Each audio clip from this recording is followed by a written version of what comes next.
Objective number 4, the sum and the difference rule. If f and g are both differentiable, then the first derivative of f plus g is the derivative of each function f and g. If we have the difference minus, then we just take the derivative of each function and minus them. Example number 5, we have a polynomial and we want to find the derivative. So we apply the sum and the difference rule. Then we take the first derivative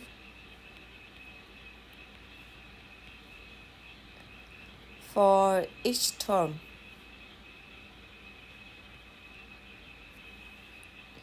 So we will move 3 to the front, and the exponent of the u will be decreased 1 unit, so that will be 2.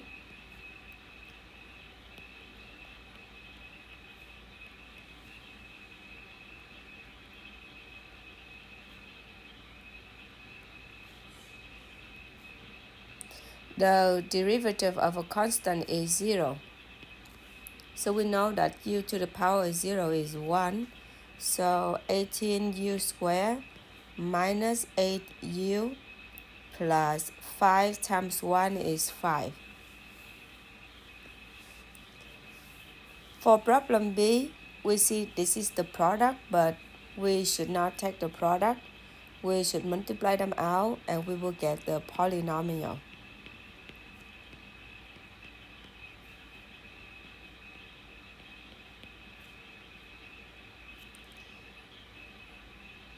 And we will collect like terms. We do not have the like terms to collect. So f prime of x equal, it will be 4, and then the x prime is 1. So 4x times 1 is 4 minus, so we multiply, so 18. 6 times 3 is 18, x squared minus 6x and minus 0. For problem C, we can actually factor out the top. So factor the x out, so we get x squared plus 6x plus 8. In the bottom, we factor out the x, so we got x minus 2. We can cancel out the x, and then we can factor out more, x minus 2, x minus 4. Then we cancel this, so we get x minus 4. Then we take the first derivative, so we will get 1. So let's show step by step. So we're gonna do this like this, right?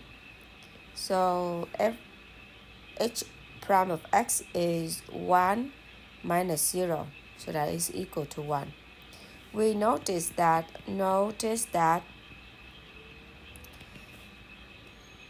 h of x is not differentiable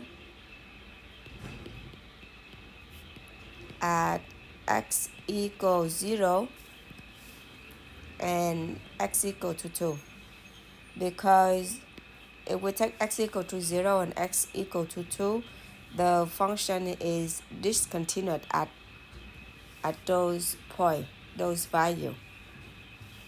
Example number 6, we want to find the points on the curve where the tangent line is horizontal. So let's take the first derivative for this. So we got 4x cubed minus 12x, and we factor this out, so we get 4x, x squared minus 3. So we have the curve and the tangent. Another, for the tangent line is horizontal, that means the slope in this part is the same thing as saying that the slope for the tangent line is 0.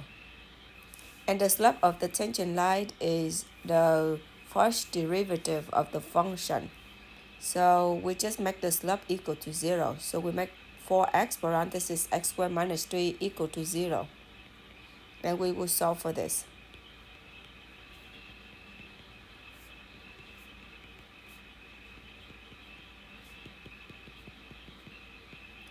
Now the problem asks us a point. That means that we need to have y.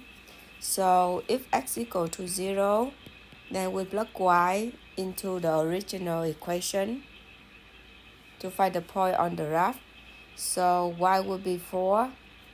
If x equal to plus minus square root of 3, then y is plus minus square root of 3 to the 4th minus 4 minus 6 square root of 3 plus minus square root of 3 square plus 4.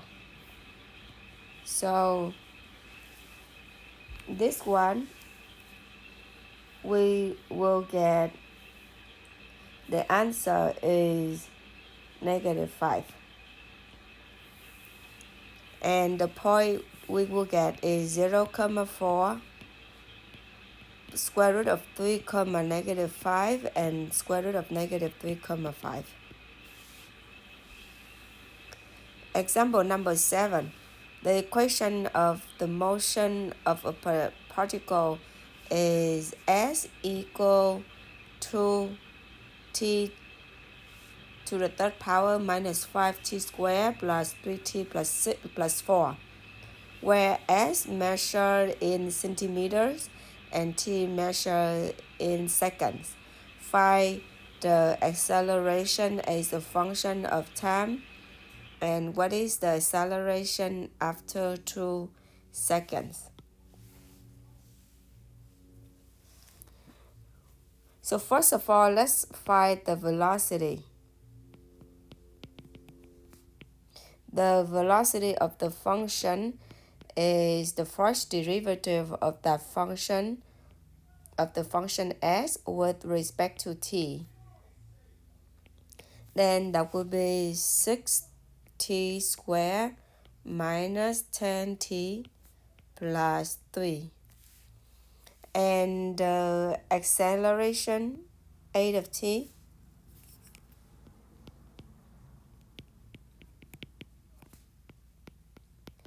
is the derivative of the velocity.